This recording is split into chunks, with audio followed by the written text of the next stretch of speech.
Hello campers, how are you getting on? Well, I'm out for a sly Monday evening camp. I'm sure why not. Now it's only going to be a quick camp and I'm only going to my beloved local woods. So it's not going to be anything spectacular. But what I am going to do, finally, I'm going to set up the Naturehike Star River. Oh, this is my second attempt to film this tent going up. I've been using it for a few years and I absolutely love it. It's a little bit heavy, so I don't take it with me every time, but I don't have too far to walk in these woods, which is just as well. The temperatures are it's roasting, lads. Absolutely scalding. But I do want to use this tent. I do absolutely love it, and I kind of feel guilty because I've left it for so long in its bag. It deserves better than that because it is an absolutely wonderful tent. And I think for anybody who's starting out, if you're looking to go wild camping for the first time, even if you're going car camping and you're looking for an inexpensive tent that will just work, do exactly what it's supposed to do. It's going to keep you dry, 3000mm hydrostatic head. It's very resistant against wind, which is quite surprising. The downside to this tent, it's an inner pitch first. So the last time I tried to pitch this tent, I just had the inner spread out and pegged down when the heavens opened. Absolutely chucked down. It was biblical, and it just there was no amount of towels in the world was going to dry that sufficiently for me to stay in it. So I had no choice but to walk back to the van and swap it out. So I think, if I remember correctly, I used the Lanchan 2 that night instead. But this Star River really deserves an outing. There's not a sign of rain in the forecast for the next while, so it's the perfect time for it. And as I said, if you're looking for a starter tent,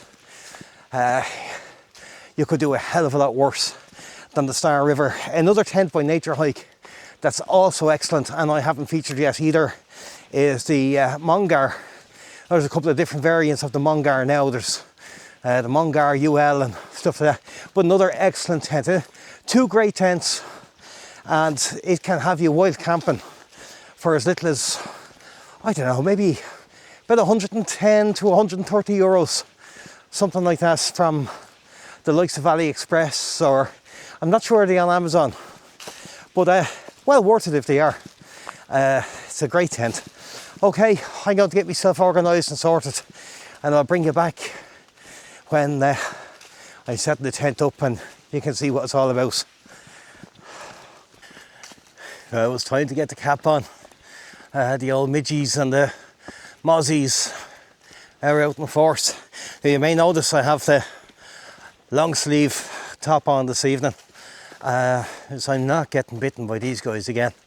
I do have Jungle Formula Max on any of the exposed areas, and permethrin on the trousers. That'll just kill anything that lands on them, but it's on there mainly and primarily for ticks. So there are ticks in this woods. The last tick I got in here, and I don't want the tick, thanks very much. Nasty little creatures. Do you ever look at one? Fucking hell, they're horrible little monsters altogether. So, right, I'm gonna continue on. We will get the tent up. We'll show you what it's like. Oh well, guys, I think I've messed up there a little bit. Something happened with the recording. But I'm halfway through and I don't really want to take it down.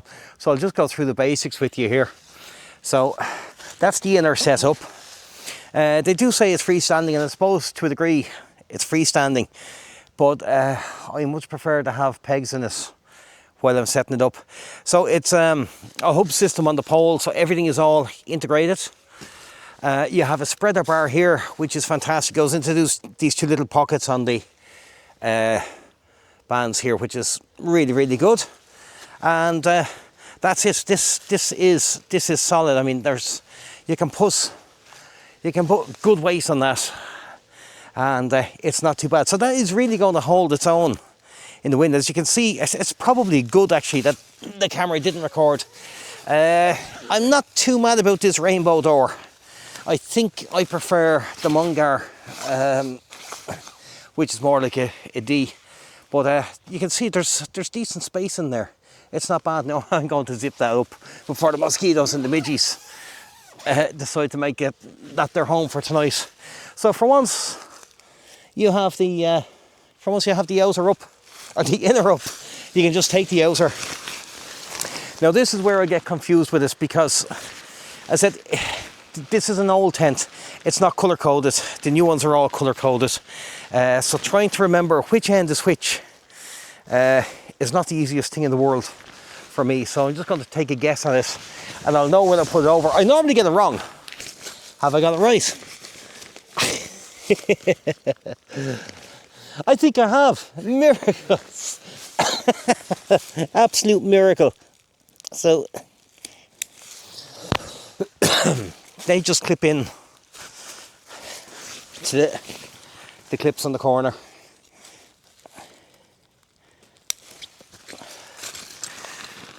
Now wait till I show you something that I think is just genius. So we have a little guy line here, and can we see this? We have a little clip here, and the clip goes onto this loop on the inner, and that helps to bring the whole tent out. That's that. This ground here is normally really soft.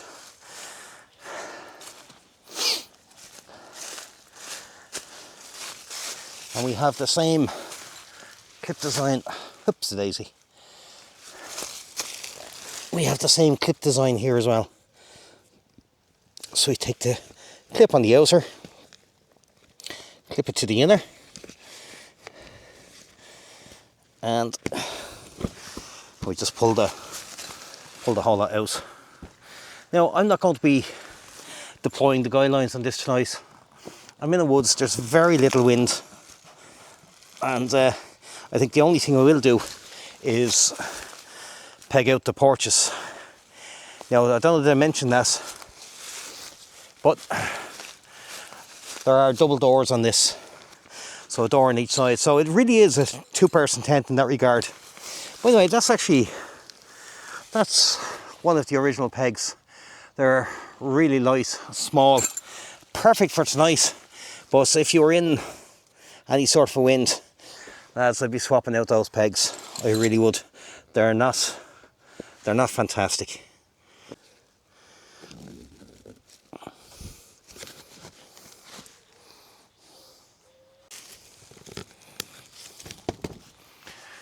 You know, that's all that's taken care of. Not really impressed with this little holder for the vent. There's not much rigidity into that, and it's just, yeah, it's a bit sloppy in my opinion. I'm not sure if the new versions, whether they've managed to stiffen that up or not. Now I have to say, I've never had a problem with condensation in this, despite that. And there is the one air vent in this, but there is a bit of clearance off the ground here. And this is another reason why this is not a 4-season tent. 4-season tent, that'll be absolutely screwed to the ground at this stage. So let me show you what it's like. Oh, decent storm flap on it, and three little bits of Velcro. And what I do like about this, I'll show you now once I get this folded up. Look at the height of the solid mesh on that. The solid is fantastic. That really keeps out the breezes. I have to say, I've never been cold in this tent, despite it being a little bit on the big side. I've never been cold in this. There's not a massive amount of vestibule space there, but there is enough to get your rucksack into it. And we do have 2 vestibule spaces, but yeah, for cooking and stuff like that, we could do a little bit better than that. I said, it's a tent that has a purpose. I suppose the purpose is really a starter tent, and you cannot go wrong. And it is, I don't want to say it's bomb proof. Look, we've seen buildings in the Ukraine come crashing down. They were made of concrete, okay? So no tent is bomb proof. Well, that's a pretty solid tent. So now the stats again on this, as I said, the total weight is just over 2.3 kilos. That's a hefty beast. I don't care what anybody says in any man's language. That's a pretty hefty tent. The floor is a 150D Oxford, and the the other fly is a 210T polyester. And as I said earlier, 3,000 millimeters. Some sites are saying that it is a 4,000 millimeter hydrostatic head. Maybe there's different versions of it, and maybe one of them is, but this one that I have here is only a 3,000 millimeter. As I said, this is an old tent. It's probably one of the first ones. I know many of the tents came with colour-coded poles, and this doesn't. So it is, as I said, an old tent, but it's one of my favourites. I mean, look at this. It's handsome. That's a handsome tent in any man's language. I love that tent. I am very glad that I have worn the long sleeves this evening, even though I've doused myself in Jungle Formula Max. That stuff almost always works for me. Still managed to get a horsefly bite on the hand. So I've had no midges or well, I've had mozzies buzzing into my ear and then they disappeared, so that was kind of okay. But maybe it doesn't repel horseflies. If anybody out there has any ideas what repels horseflies, let me know. I don't normally have to worry about them, but in these particular woods, yeah, horseflies and mosquitoes. Again, mosquitoes, I don't normally have to worry about them too much either, but there are plenty of them in these woods, little shits. Right, I think it's time for me to have a cup of tea. I've eaten already, so it's late in the evening, and I had a lovely Caesar salad earlier on, so I'm not going to be hungry. I have some porridge there if I want some for breakfast in the morning, but to be honest, I might just pack up and head for home. One thing I'm dying to do is get into the shower, because I really don't like the smell. These chemicals can't be good on you. These chemicals cannot be good. Listen, they kill flies and stuff on contact usually, don't they? So, I mean, what are they doing to your skin? But needs must, you kind of have no choice really. But yeah, so I'm going to sit back for the evening. There's a couple of jays shouting, there's a couple of wood pigeons, and the sun is setting through the trees here. I don't know if I can show you that. I don't know if you can see that. It's all golden through the trees. It's absolutely stunning. This is one absolutely beautiful evening, and it's just going to be so relaxing. This is the spot I was in when I heard the curlew back in, I think it was it January, February maybe, I think it was. And this forest was completely different then. Lovely white, crispy frost on the ground. It was gorgeous. I had a nice little fire going on, a fire pit. I wouldn't dream of lighting a fire in here. Look at this. Look at those leaves. Yeah, they're just bone dry. So yeah, I wouldn't dream of lighting a fire in here now in this weather. Fire pit or no fire pit, it's just not worth the risk. You know, it just takes a spark. And we've seen the devastation that forest fires can do over the last while. Every April, you notice, I was watching Stephen J. Reid last night. If you haven't watched Stephen J. Reid's YouTube video of the fires up in the Mourne Mountains, my God, please go and watch it. It is absolutely fantastic. It's a masterpiece. But we're used to seeing it here. It happened to me down in Waterford when I went down to Waterford in, I think that was maybe around March, April. The mountain was set on fire. Mount Leinster set on fire on a regular basis. So, you know, there's a lot of reasons for us. Well, there's mainly just one reason for us. Watch Stephen J. Reid's video and check it out. I'm going to have a cup of tea. I got an awful fright there, lads. I thought I'd forgotten my tea bag, but I haven't. I wouldn't forget something like that. That should be enough just to boil the water. Yeah, there we go. I'll just give that a minute to bloom. We'll get the water on.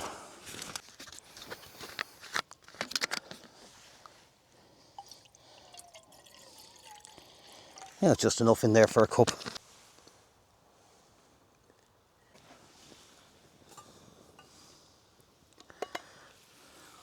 Well, hey, we're bubbling away.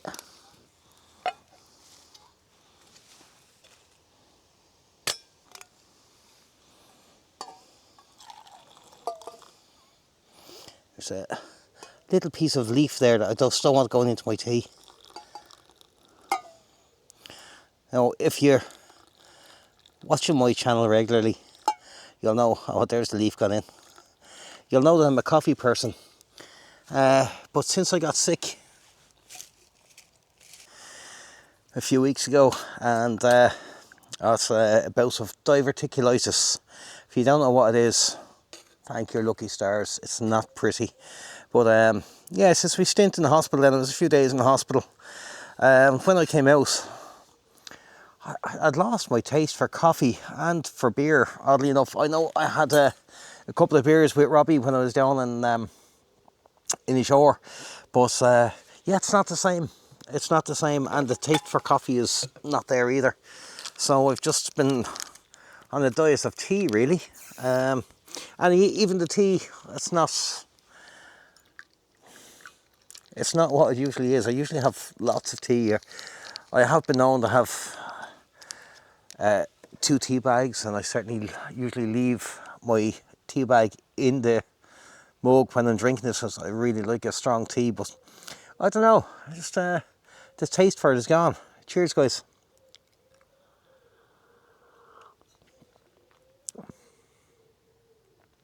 Can you hear the wood pigeon? He stopped now just because I asked. And I did hear a very strange, odd whistle, and I'm absolutely convinced it was human rather than from one of the feathery species.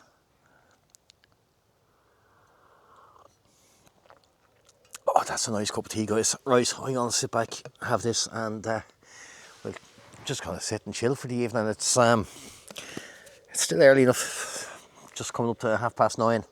So yeah, I've got another hour or so here before it starts to get dark. I don't know if you can actually see this at all. You see that sun coming through the trees? It's absolutely golden. It's stunning. It will be a shame to go to bed so early. So yeah, I'm going to just sit up and just enjoy this, enjoy the forest, enjoy the fresh air, and enjoy listening to those birdies.